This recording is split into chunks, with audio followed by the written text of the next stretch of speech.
Hello students, আজি আমি force on a magnetic moving charge inside a magnetic field কেনেকে act কৰে হেতু চাও। তাৰ মানে suppose we take a magnetic field which is acting inwards into the plane of the board. তাৰ মানে এটা কি হৈ আছে magnetic field টো এনেকে ভিতৰ পিনে গৈ আছে। ওকে, ভিতৰ পিনে যোৱাটোক আমি এনেকে ক্ৰস দি ৰিপ্ৰেজেন্ট কৰো আৰু বাহিৰৰ পিনে ওলাই অহাটোক আমি এনেকে ডট দি ৰিপ্ৰেজেন্ট কৰো, ডট আৰু circle.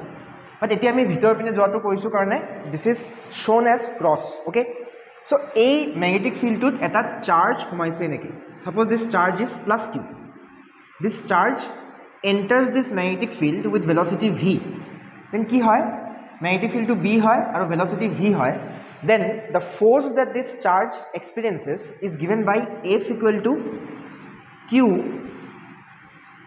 v cross b. So the force is given by q times the cross product of v and b. The interesting to note here is that if force or direction to me keneke olam, we will again use right hand thumb rule. See, suppose v, b and f are to be represented in the xyz coordinate system. It is suppose z axis hoy, this is the y axis, this is the x axis. Suppose b is in this direction. Jeneke amar kesot b kot ase bhitor pine ase, so we represent b as negative in the negative x direction.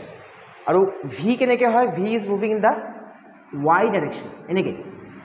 Tetia hole if we start by pointing our fingers of the right hand towards v and then curl them towards b, the direction in which the thumb will point will give us a direction in which the force will act.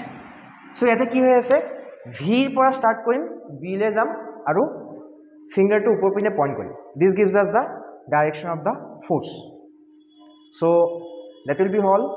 I hope you are studying well.